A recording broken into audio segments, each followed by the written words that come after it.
നമസ്കാരം. മലയാളികൾക്ക് നടൻ ബാലയെ പരിചയപ്പെടുത്തേണ്ട ആവശ്യമില്ല. സോഷ്യൽ മീഡിയയിലും ബാല എപ്പോഴും സജീവമാണ്. നടന്റെ സ്വകാര്യ ജീവിതം പലപ്പോഴും വിമർശനങ്ങൾക്ക് കാരണമായിട്ടുണ്ട്. അടുത്തിടെയായിരുന്നു നടൻ 4ാമത് വിവാഹിതനായത്. അമ്മാവന്റെ മകളായ ഗോകുലയായിരുന്നു അത്. കഴിഞ്ഞ കുറച്ച് ദിവസങ്ങളായി നടന്റെ മുൻ ഭാര്യയായ ഡോക്ടർ എലിസബത്തിന്റെ ആരോപണങ്ങളാണ് സോഷ്യൽ മീഡിയയിലെ പ്രധാന ചർച്ചാ വിഷയം. ബാലയ്ക്കെതിരെ കടുത്ത ആരോപണങ്ങളാണ് എലിസബത്ത് ഉന്നയിച്ചിരുന്നത്. വിവാഹബന്ധം വേർപിരിഞ്ഞപ്പോഴും ബാല ഗോകുലയെ വിവാഹം കഴിച്ചപ്പോഴും എലിസബത്ത് ബാലയ്ക്കെതിരെ മോശമായി ഒന്നും പറഞ്ഞിരുന്നില്ല. എന്നാൽ എലിസബത്തിനെ ടാർഗറ്റ് ചെയ്ത് സൈബർ ആക്രമണം ഉണ്ടായപ്പോഴാണ് ബാലയോടൊപ്പം കുഞ്ഞുനാളുകളിൽ താൻ അനുഭവിച്ച കാര്യങ്ങൾ എലിസബത്ത് വെളിപ്പെടുത്തുന്നത്. തന്നെ ശാരീരികമായും മാനസികമായും ബാല പീഡിപ്പിച്ചെന്നും ഗത്യന്തരമില്ലാതെ ആത്മഹത്യയ്ക്ക് ശ്രമിച്ചിരുന്നുവെന്നുമാണ് എലിസബത്ത് പറഞ്ഞത്. മറ്റ് സ്ത്രീകളുമായി ബാല ബന്ധം പുലർത്തിയിരുന്നതായും ആണ് എലിസബത്ത് വെളിപ്പെടുത്തിയത്. ഇപ്പോഴും മുൻ ഭാര്യയായ എലിസബത്തിന്റെ പരാമർശങ്ങൾ നടനെ കുരുക്കിലാക്കിയിരിക്കുകയാണ്. 2010 ഗായിക അമൃത സുരേഷുമായുള്ള ബാലയുടെ വിവാഹം. എന്നാൽ അമൃതയ്ക്ക് മുമ്പ് നടൻ ചന്ദന എന്നൊരു പെൺകുട്ടിയെ വിവാഹം ചെയ്തിരുന്നുവെന്ന റിപ്പോർട്ടുകൾ അടുത്തിടെയാണ് പുറത്തുവന്നത്. ബാലയുമായുള്ള തന്റെ വിവാഹം ഉറപ്പിച്ച സമയത്ത് പലരും നടന്റെ സ്വഭാവത്തെക്കുറിച്ച് തനിക്ക് മുന്നറിയിപ്പ് നൽകിയിരുന്നുവെന്നും എന്നാൽ അദ്ദേഹത്തോടുള്ള പ്രണയം കാരണം വിവാഹത്തിൽ നിന്നും പിന്മാറാൻ തോന്നിയില്ലെന്നാണ് അമൃത പറഞ്ഞിരുന്നത്. ബാലയുടെ ക്രൂരപീഡനങ്ങൾ സഹിക്കാൻ കഴിയാതെയാണ് താൻ ബന്ധം അവസാനിപ്പിക്കാൻ തീരുമാനിച്ചതെന്ന് അടുത്തിടെ അമൃത വെളിപ്പെടുത്തിയിരുന്നു. അച്ഛൻ തന്നോടും അമ്മയോടും ചെയ്ത ക്രൂരതകൾ അടുത്തിടെ ഒരു വീഡിയോയിലൂടെ അവന്തിക എണ്ണി പറഞ്ഞിരുന്നു. പിന്നാലെ അവന്തികയ്ക്കെതിരെയും ബാലയ്ക്കെതിരെയും കടുത്ത ആരോപണങ്ങൾ വന്നിരുന്നു. അമൃതയുമായുള്ള വിവാഹമോചനത്തിന് ശേഷം 10 വർഷങ്ങൾക്ക് ശേഷമാണ് ബാല വീണ്ടും വിവാഹിതരാകുന്നത്. ഡോക്ടറായ എലിസബത്ത് ഉദയനെ സോഷ്യൽ മീഡിയ വഴി പരിചയപ്പെടുകയും പ്രണയത്തിലാകുകയും വിവാഹിതരാകുകയുമായിരുന്നു. എന്നാൽ 2 വർഷത്തിനുള്ളിൽ എലിസബത്തുമായുള്ള ബന്ധവും വേർപിരിഞ്ഞു. അമൃതയ്ക്കുണ്ടായ സമാന അനുഭവങ്ങൾ തന്നെയാണ് എലിസബത്തിനും ബാലയിൽ നിന്നും നേരിടേണ്ടി വന്നത്. പലതവണ തന്നെ ബാല മർദ്ദിക്കുകയും റേപ്പ് ചെയ്യുകയും ചെയ്തുവെന്നാണ് അടുത്തിടെ എലിസബത്ത് വെളിപ്പെടുത്തിയിരുന്നത്. ഒന്നും പുറത്തു പറയാതിരിക്കാൻ ബെഡ്റൂം വീഡിയോകൾ ഉപയോഗിച്ച് തന്നെ ഭീഷണിപ്പെടുത്തിയിരുന്നുവെന്നും എലിസബത്ത് പറഞ്ഞിരുന്നു. ഇതിനുശേഷമായിരുന്നു അമ്മാവന്റെ മകളായ ഗോകുലയെ ബാല വിവാഹം കഴിക്കുന്നത്. ഇപ്പോൾ ഗോകുലയ്ക്കൊപ്പമുള്ള വീഡിയോകളുമായി ബാല രംഗത്തെത്താറുണ്ട്. ഇപ്പോഴത്തെ വീണ്ടും ചില തുറന്നു പറച്ചിലുകളുമായി രംഗത്തെത്തിയിരിക്കുകയാണ് എലിസബത്ത്. എന്റെ മനസാക്ഷിക്ക് ശരിയാണെന്ന് തോന്നുന്ന കാര്യങ്ങളാണ് ഞാൻ ചെയ്യുന്നത്. എന്നെ സ്നേഹിക്കുകയും പിന്തുണയ്ക്കുകയും ചെയ്യുന്നവർക്ക് ഇത് കാണണമെന്ന് ഞാൻ ആഗ്രഹിക്കുന്നു.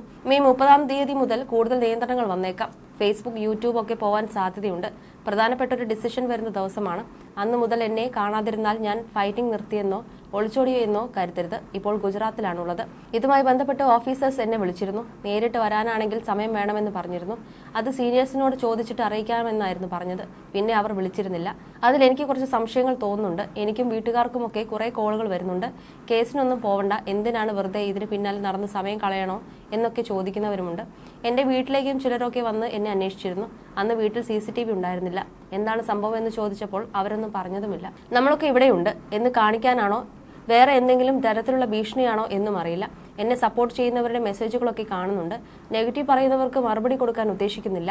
വീഡിയോകൾ ചെയ്യുന്നത് കാരണം ഇനി എനിക്കെതിരെ കേസ് വരുമോ എന്നറിയില്ല. ജനഗണമനയിലെ ഡയലോഗാണ് ഇപ്പോൾ മനസ്സിലേക്ക് വരുന്നത്. എനിക്ക് ഇങ്ങനെ ഒരു വീഡിയോ ചെയ്യേണ്ടി വരുമെന്ന് ഒരിക്കലും കരുതിയില്ല.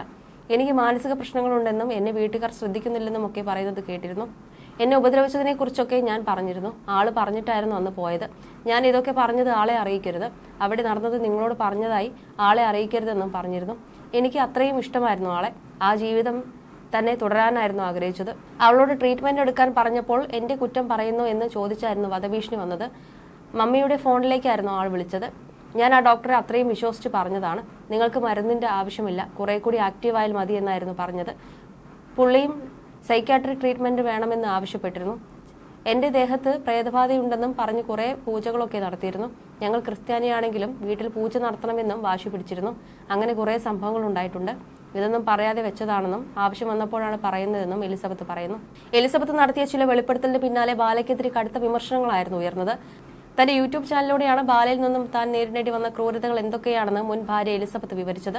കടുത്ത മാനസിക ശാരീരിക പീഡനം തനിക്ക് അനുഭവിക്കേണ്ടി വന്നുവെന്നും ഒടുവിൽ ഗത്യന്തരമില്ലാതെ ബാലയുടെ വീട്ടിൽ നിന്നും ഇറങ്ങി ഓടുകയായിരുന്നുവെന്നുമാണ് എലിസബത്ത് ആരോപിച്ചത്. തന്റെ കൂടെയുള്ളപ്പോൾ തന്നെ നിരവധി സ്ത്രീകളുമായി ബാല ബന്ധം പുലർത്തിയിരുന്നുവെന്നും എലിസബത്ത് ആരോപിച്ചിരുന്നു. അമേരിക്കയിൽ നിന്നും ഒരു പെൺകുട്ടി ബാലയെ തേടി വന്നുവെന്നും ആ പെൺകുട്ടിക്ക് അടക്കമുള്ളവരെ വിവാഹം വാഗ്ദാനം നൽകി ബാല വഞ്ചിച്ചുവെന്നുമാണ് എലിസബത്ത് ആരോപിച്ചത്. അതേസമയം എലിസബത്തിന്റെ വിവാദ വീഡിയോകൾക്ക് പിന്നാലെ അവർക്കെതിരെ ബാല നിയമ നടപടികൾ സ്വീകരിച്ചിരുന്നു. തനിക്കെതിരെ അനാവശ്യ ആരോപണങ്ങളാണ് എലിസബത്ത് ഉന്നയിക്കുന്നതെന്ന് അവർ അടിയന്തരമായി മാനസികാരോഗ്യത്തിന് ചികിത്സ തേടണമെന്നുമാണ് ബാല പറഞ്ഞത്. എലിസബത്തിനെ ചിലർ ആയുധമാക്കുകയാണെന്നും ആരോപണങ്ങൾക്ക് പിന്നിൽ മറ്റു ചിലർ കൂടി ഉണ്ടെന്നും ബാല ആരോപിച്ചിരുന്നു. എന്നെ ആരും സപ്പോർട്ട് ചെയ്യണമെന്ന് ഞാൻ പറയുന്നില്ല. ഞാൻ അനുഭവിച്ചത് ഇത് വേറെ ആരും അനുഭവിക്കരുത്. ഞാൻ ആദ്യം തന്നെ കേസുമായി പോയെങ്കിൽ എനിക്ക് ഇതൊന്നും പറയാൻ പറ്റിയെന്ന് വരില്ല. ഇപ്പോഴും എത്ര ആളുകൾ അയാളെ സപ്പോർട്ട് ചെയ്ത് നടക്കുന്നുണ്ട്. ഇത്രയൊക്കെ വിളിച്ചു പറഞ്ഞിട്ടും സപ്പോർട്ട് ചെയ്യുന്നില്ലേ? ഞാനൊരു 4-5 ദിവസം വീഡിയോ ഇടാൻ വൈകിയപ്പോൾ എൻ്റെ വിശ്വാസ്യതയെ ചോദ്യം ചെയ്ത് വരുന്നവരുണ്ട്. എന്നെ സംശയമുള്ള ആരും എന്നെ പിന്തുണയ്ക്കേണ്ട. ഞാൻ എൻ്റെ കാര്യം നോക്കി മുന്നോട്ട് പോകുന്നുണ്ട്.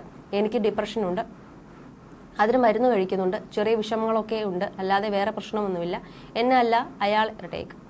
എന്നെ അല്ല അയാളെയാണ് നിങ്ങൾ വിശ്വസിക്കുന്നതെങ്കിൽ അയാളുടെ കുഴിയിൽ പോയി ചാടിക്കോ. ഞാനൊരു MDക്ക് പഠിക്കുന്ന വിദ്യാർത്ഥിയാണ്. എനിക്ക് രാഷ്ട്രീയക്കാരുമായി ഒന്നും ബന്ധമില്ല. എൻ്റെ കുടുംബത്തെ നാണം കെടുത്തുന്ന പരിപാടികൾ നടക്കുന്നുണ്ട്. എൻ്റെ ജീവന് ഭീഷണിയുണ്ട്. എനിക്ക് മാത്രമല്ല എൻ്റെ കുടുംബാംഗങ്ങളുടെ ജീവനും ഭീഷണിയുണ്ട്. ഇനി ആരും ഈ ചതിക്കുഴിയിൽ വീഴരുത് എന്നുള്ളത് കൊണ്ടാണ് ഞാൻ പറയുന്നത്. ഈ സപ്പോർട്ടിന്റെ കണക്കൊന്നും പറഞ്ഞ് എന്നെ ബുദ്ധിമുട്ടിക്കാൻ നോക്കണ്ട. എന്നെ ആരും സപ്പോർട്ട് ചെയ്തില്ലെങ്കിലും സോഷ്യൽ മീഡിയയിലുള്ള കാലത്തോളം എന്നെ പോലീസ് പിടിച്ചുകൊണ്ടു പോകുന്നതുവരെയും ഞാൻ പറഞ്ഞുകൊണ്ടിരിക്കും. ഇത്ര നാളും ഒന്നും തുറന്നു പറയാതെ ഇരുന്നിട്ട് ഇപ്പോൾ സപ്പോർട്ടിന്റെ കാര്യം പറഞ്ഞു താരതമ്യം നടത്താൻ വരികയാണ്. ഒരു ഇര ന്യായമായത് വിളിച്ചു പറയുന്നു എന്ന് കാണുമ്പോൾ വേറൊരു ഇരയ്ക്ക് സന്തോഷമാണ് തോന്നേണ്ടത്. എനിക്ക് മെസ്സേജ് ചെയ്ത പല ഇരകളും ഉണ്ട്. വർഷങ്ങളായി ഒന്നും പറയാൻ കഴിയുന്നില്ല, നിങ്ങൾ ഫൈറ്റ് ചെയ്യുന്നത് കാണുമ്പോൾ സന്തോഷമുണ്ട് എന്ന് പറഞ്ഞിട്ട്. നിങ്ങൾ ഇതിൽ ജയിക്കണം, അതാണ് ഞങ്ങളുടെ ആഗ്രഹം, നിങ്ങൾ ഞങ്ങൾക്ക് പ്രചോദനമാണ് എന്നൊക്കെ പറയുന്നത് കാണുമ്പോൾ സന്തോഷമുണ്ട്, അല്ലാതെ ജീവൻ കളഞ്ഞിട്ട് എനിക്കൊന്നും നേടാനില്ല എന്നും എലിസബത്ത് പറയുന്നു.